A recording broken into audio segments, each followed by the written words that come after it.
Bonjour et bienvenue dans notre podcast La Tour Sport, Santé et Mouvement. Nous sommes ravis de vous proposer une série spéciale dédiée à la préparation d'une course événement ou d'une manifestation sportive. Sportifs amateurs ou accomplis, préparez-vous pour une épreuve d'endurance grâce aux conseils des plus grands experts de l'hôpital de la Tour. Notre objectif ? Vous amener jusqu'à la ligne d'arrivée dans les meilleures conditions en prenant du plaisir. Suivez-nous, écoutez-nous.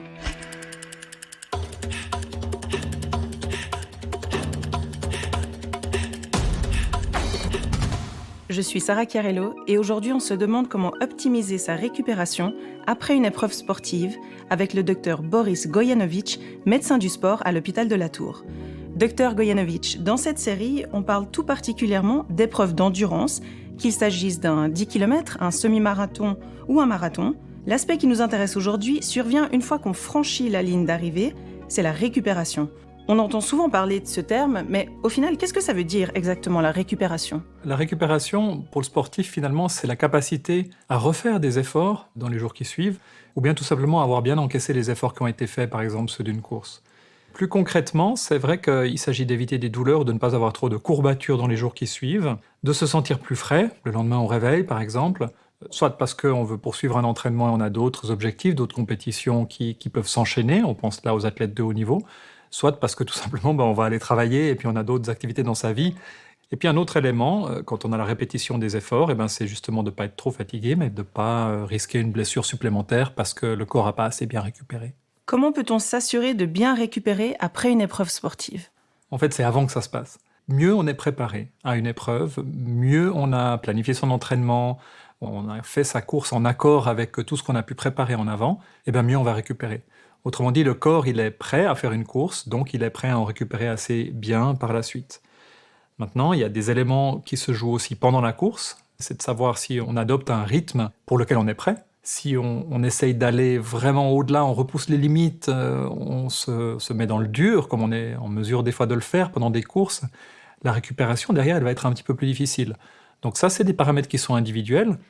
Ça a trait aussi un peu à la motivation pendant la course. Des fois, des personnes vont se surpasser, vont ignorer un petit peu la douleur, vont être capables de pousser un petit peu plus loin. Et ça a un prix quand on le fait. C'est que la récupération, elle est plus difficile derrière. Tandis que si on gère sa course de manière un petit peu plus modérée, à ne pas trop forcer et avoir un bon planning de course, la récupération sera du coup meilleure. Après la course, c'est un peu compliqué, c'est un petit peu tard, mais il y a quand même certaines choses qu'on peut faire. Quelles sont les méthodes ou techniques qu'on peut suivre, par exemple ? Une des premières choses qu'on peut faire à la fin de la course immédiatement, c'est déjà de se réserver un petit peu de temps pour continuer à bouger. C'est-à-dire ne pas se mettre en mode immobilisation, s'asseoir, s'allonger tout de suite, parce que là, le corps se refroidit très vite, et puis on part d'un effort, en fin d'effort assez intense, à tout d'un coup un arrêt complet. Ça, c'est pas l'idéal. Il faudrait pouvoir faire recirculer un petit peu le sang dans les jambes, dans les membres, que le rythme cardiaque descende progressivement. Ce qu'on appelle un petit peu le retour au calme ou le cool down en anglais.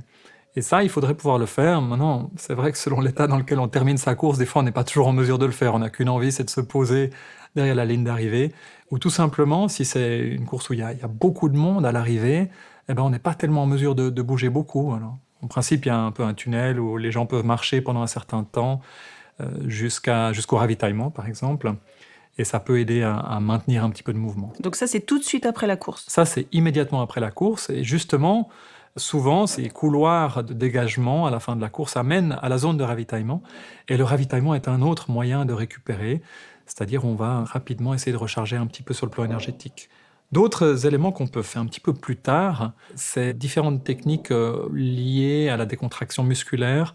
Et le froid a quelque chose de particulier et qui a été pas mal étudié, en tout cas très appliqué dans le sport. Alors, pas le froid dans le sens application de glace sur le corps. Oui, si on a une zone qui est un peu endolorie, ça peut aider. Mais par contre, la douche froide, le bain froid sont des choses qui sont régulièrement utilisées par les athlètes notamment.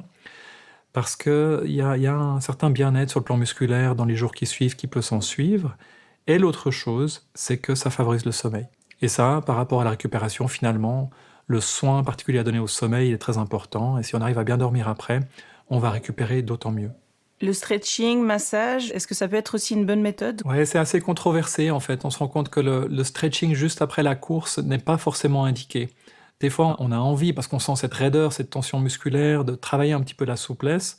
Et c'est OK de le faire, mais je pense qu'il ne faut pas aller dans du stretching très intense, parce que finalement, la course, l'effort musculaire intense fait des petites lésions, des micro-lésions sur les fibres musculaires. Et si on vient les étirer encore de manière intense après la course, on va se faire plus de mal que de bien.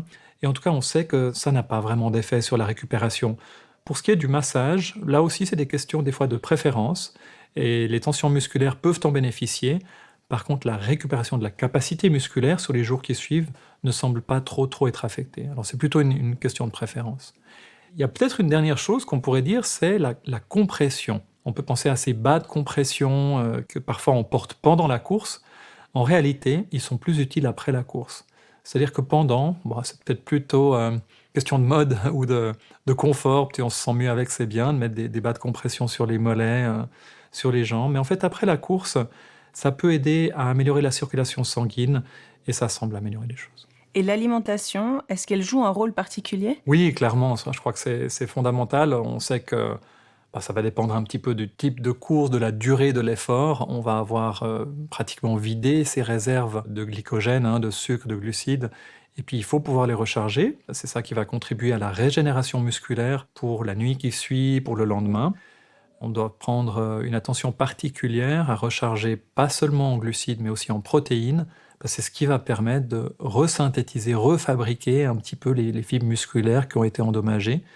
On doit planifier un petit peu son alimentation d'après-course, et pas seulement l'alimentation, mais évidemment l'hydratation, parce que surtout dans les efforts qui vont durer 1h30, 2 heures ou plus, on sait qu'on n'arrive jamais à se réhydrater autant que ce qu'on aura perdu pendant l'effort. Plus forte raison si on est par des températures élevées ou une humidité élevée, là les conditions météo jouent un rôle aussi. Mais vraiment bien se réhydrater après. Si par exemple on a couru un marathon, le repas du soir, ce serait ? Alors le repas du soir, ça va dépendre un petit peu de l'envie, j'ai envie de dire, mais le repas d'une demi-heure, 3/4 d'heure, 1 heure après la course, devrait contenir des sucres lents, mais aussi des protéines. Alors ça peut des fois être assez simplement des boissons lactées, si elles sont tolérées, ça peut être sandwich, il peut y avoir fromage, jambon, ça peut vraiment être un mix de plein de choses différentes, ça dépend un petit peu des goûts de chacun.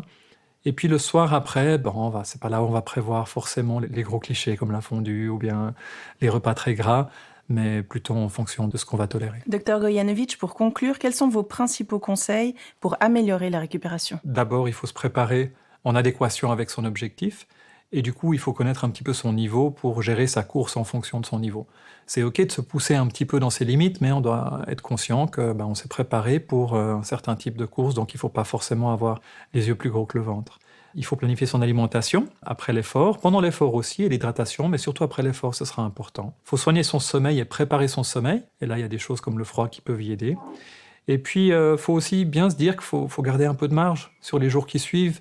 Si on a, pour la première fois, on va participer à une longue épreuve et qu'on n'a jamais fait ça, il faut quand même s'attendre à être un petit peu fatigué derrière, il faut s'attendre à avoir des courbatures, que c'est normal, et puis qu'il ne faut pas prévoir une grande randonnée en famille le lendemain, parce que ça ne va pas forcément passer comme ça. Dr Gojanovic, merci beaucoup pour ces explications. Avec plaisir, et bonne course à toutes et à tous.